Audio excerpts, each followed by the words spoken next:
नमस्कार दोस्तों। क्या आपने कभी सोचा है, अगर कोई खुद को भगवान घोषित कर दे और पूरे संसार में ईश्वर का नाम लेना बंद कर दे, तो क्या होगा?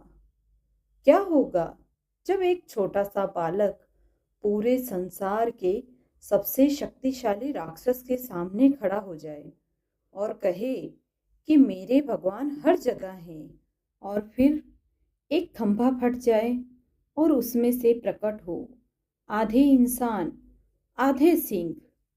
ये सिर्फ एक कहानी नहीं है, ये भक्ति का अहंकार की सबसे बड़ी टक्कर है।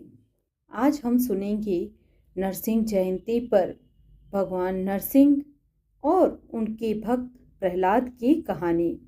बहुत समय पहले एक असुर राजा था। नाम था हिरण्यकश्यपु। उसका एक भाई था, उसका नाम था हिरण्याक्ष। भगवान विष्णु द्वारा मारा गया और तभी से उसके मन में प्रतिशोध की अग्नि जल रही थी। उसने ठान लिया कि मैं इतना शक्तिशाली बनूंगा कि स्वयं भगवान भी मुझे नहीं मार पाएंगे। इसके लिए उसने कठोर तपस्या शुरू कर दी। कई साल तक वो तपस्या करता रहा। देवता भी डरने लगे। तब ब्रह्मा जी प्रकट हुए। ब्रह्मा जी बोले, वर मांगो वत्स। हिरण्यकश्यप चालाक था। उसने अमरता नहीं मांगी, बल्कि उसने ऐसा वरदान मांगा जिससे वो अमर हो गया। उसने भगवान से मांगा, मैं न दिन में मरूं न रात में, न घर के अंदर मरूं न घर के बाहर, न अस्त्र से न शस्त्र से, न मनुष्य मुझे मार पाए न कोई पशु, न मैं धरती पे मरूं न आकाश में। और ब्रह्मा जी ने उसे तथास्तु कह दिया। और यहीं से शुरू हुआ उसका अहंकार। अब हिरण्यकश्यपु खुद को भगवान समझने लगा। उसने सब जगह आदेश दिया, पूरे राज्य में सिर्फ मेरी पूजा होगी। जो भी भगवान विष्णु का नाम लेगा उसे कठोर सजा दी जाएगी।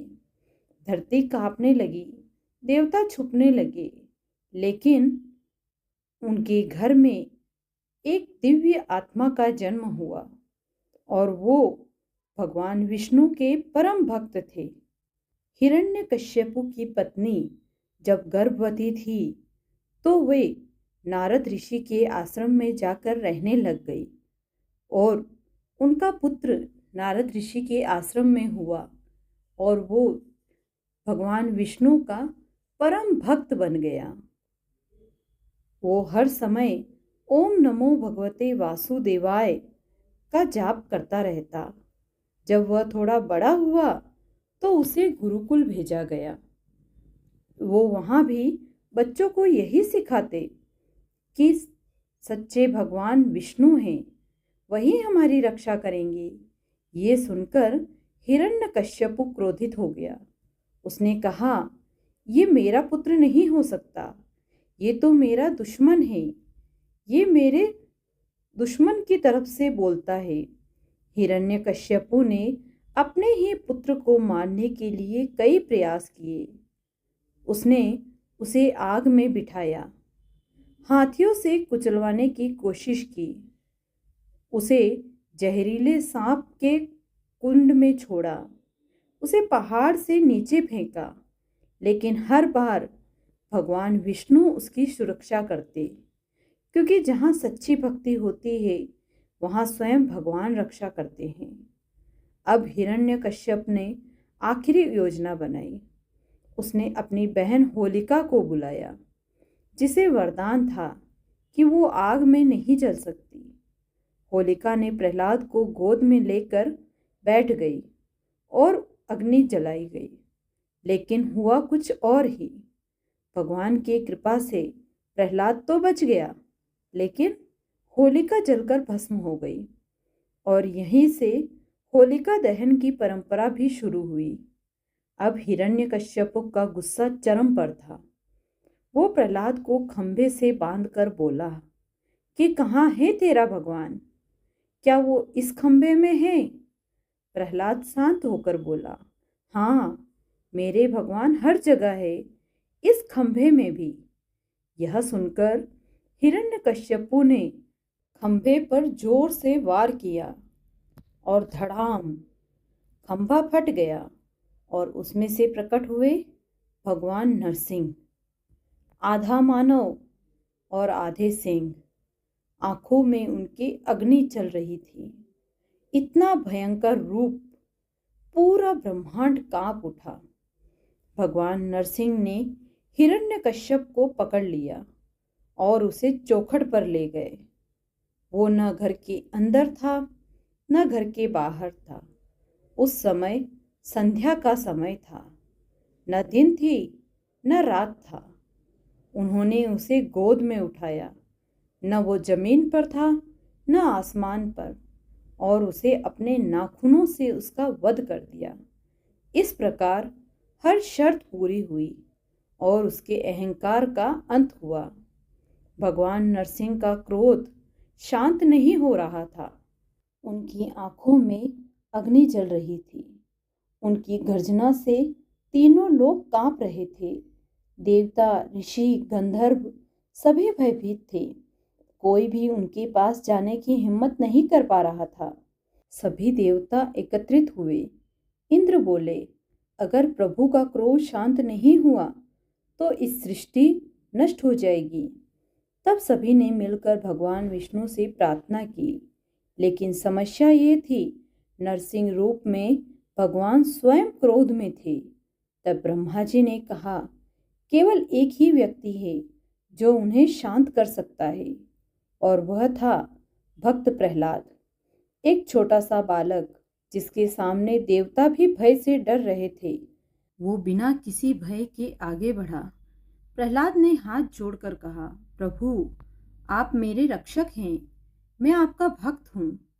उसकी आवाज में प्रेम था, भय नहीं। जैसे ही प्रहलाद ने भगवान के चरणों को छुआ, नरसिंह भगवान का क्रोध धीरे धीरे शांत होने लगा। उनकी आंखों की अग्नि ठंडी हो गई। उन्होंने प्रहलाद को अपनी गोद में उठा लिया और बोले, वत्स, तुम्हारी भक्ति ने मुझे प्रसन्न कर दिया। भगवान बोले, मांगो वत्स, क्या वर चाहिए? प्रहलाद ने सिर झुकाकर कहा, प्रभु, मुझे कुछ नहीं चाहिए, बस आपके चरणों की भक्ति चाहिए। ये सुनकर भगवान और भी प्रसन्न हो गए। उन्होंने कहा, तुम सदा धर्म के मार्ग पर चलोगे, तुम्हारा नाम युगों युगों तक लिया जाएगा, तुम्हारी भक्ति अमर रहेगी। हिरण्यकश्यपु के बाद भगवान ने प्रहलाद को राज्य सौंप दिया। एक ऐसा राजा जो दया, धर्म और भक्ति का प्रतीक था। उसके राज्य में कोई दुखी नहीं था, कोई भयभीत नहीं था। हर ओर भगवान का नाम गूंजता था। सच्ची भक्ति में अपार शक्ति होती है। भगवान हर जगह मौजूद है। अहंकार चाहे कितना भी बड़ा हो, उसका अंत निश्चित है। प्रहलाद ने यह साबित कर दिया कि अगर विश्वास सच्चा हो तो भगवान खुद आकर रक्षा करते हैं। नरसिंह भगवान का ये अवतार वैशाख शुक्ल चतुर्दशी को हुआ था, जिसे आज हम नरसिंह जयंती के रूप में मनाते हैं। इस दिन व्रत रखा जाता है, भगवान नरसिंह की पूजा होती है और भक्त अपनी रक्षा की प्रार्थना करते हैं। जब जब संसार में अधर्म बढ़ता है, जब जब भक्त पे संकट पड़ता है, तब तब भगवान किसी न किसी रूप में आते हैं और यही संदेश देती है ये कथा। भक्ति कभी नहीं हारती। ईश्वर हमेशा अपने भक्त के साथ होते हैं।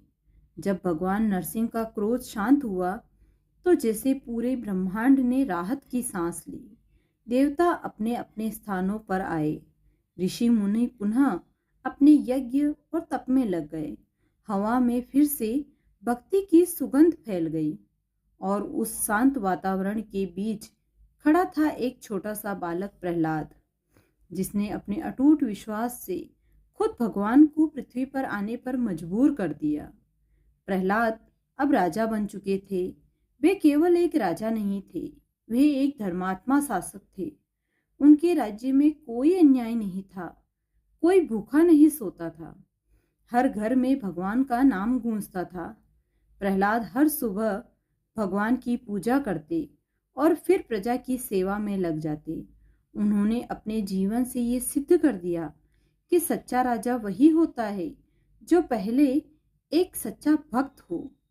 एक दिन प्रहलाद ध्यान में बैठे थे, तभी उनके सामने फिर से प्रकट हुए भगवान नरसिंह। लेकिन इस बार उनका रूप शांत था, करुणा से भरा हुआ। उन्होंने प्रहलाद से कहा, वत्स, मेरा यह अवतार केवल एक राक्षस का अंत करने के लिए नहीं था, ये संसार को एक सच्चाई दिखाने के लिए था। भगवान बोले, मैं हर जगह हूँ, मैं हर जीव के अंदर हूँ, लेकिन मैं केवल उसी को दिखाई देता हूँ जिसका हृदय सच्चा हो। उन्होंने आगे कहा, भक्ति केवल पूजा नहीं है, भक्ति विश्वास, समर्पण और सच्चाई है। जब कोई भक्त पूरी श्रद्धा से मुझे पुकारता है तो मुझे आना ही पड़ता है।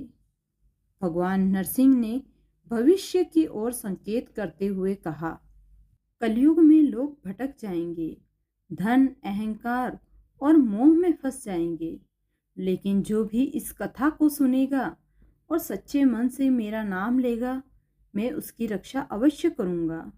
प्रहलाद की आंखों में आंसू थे।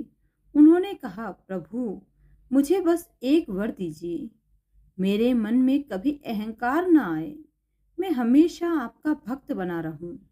भगवान मुस्कुराए और बोले, तुम जैसे भक्त ही इस संसार की सबसे बड़ी शक्ति हो। दोस्तों, ये कथा हमें सिखाती है कि जब अहंकार बढ़ता है तो उसका अंत निश्चित होता है। जब भक्ति सच्ची होती है तो भगवान स्वयं आते हैं। जब विश्वास अटूट होता है तो चमत्कार जरूर होता है।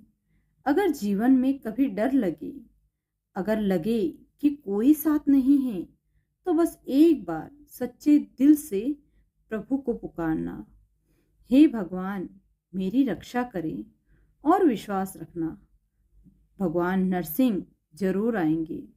अगर ये कथा आपके दिल को छू गई हो तो वीडियो को लाइक करें, शेयर करें और कमेंट में जय श्री नरसिंह जरूर लिखें और चैनल को सब्सक्राइब करना न भूलें।